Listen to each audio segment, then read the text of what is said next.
several things I've been adding to them, but they shouldn't take that long. Good news, budget update. Because we are in improvement required, I've been waiting to hear this. So I heard last Friday when I was in Wisconsin with the cross country team that we are getting $240,000 for school improvement. So I have to turn that budget in on Friday. It's going to be broken into 4 categories. So what it will do for us is it's going to loosen up. I can move some of the tutorial money that I had budgeted on our campus budget over to school improvement. So it will loosen up the supplies, more money flowing in for that. And in the spring, when we need more tutorial time, especially for some AP kiddos, and then we need the summer classes for math and science, I can now kind of add those back in. It's going to help us quite a bit in several areas. It's also going to give us some money for staff development, so I'm working on that.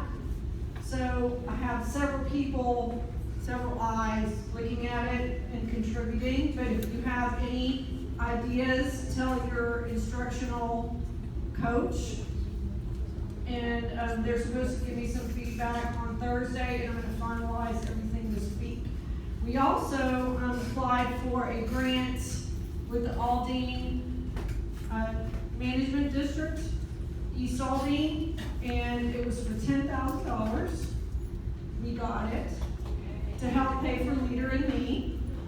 So that will help free up some more money in another budget so that we can move some things around so we won't feel like we're strapped and have to ask kids for paper. Okay, so we're looking much better in that department. Reminder that grades are due on Friday. And this is a big grading period in the fact that it's eligibility. So please make sure you are thorough when you submit grades. No blanks. No blanks. And please do not take this time to teach a kid a lesson. Do not do that. You would not want us to do that with you on your evaluation. I'm just saying. You would want us to give you a little latitude, correct? So make sure you are communicating with parents, but please make sure you are putting everything in there. We are going to start checking when you go into the grade book and how often. So if I go into some people's grade book and I'll look and see when you've gone in and put grades in, it's every 3 weeks. That's not good. That's not a good practice.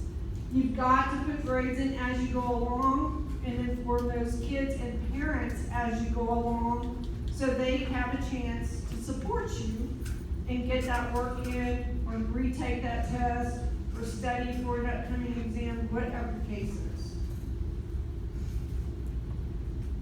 All right, tutorials. Hearing a little bit of feedback, of course not directly from the people, but via other folks on campus, that some of you don't like the fact that I'm asking you to stay until 5 with students who are staying for tutorials. And why in the world would I ask that?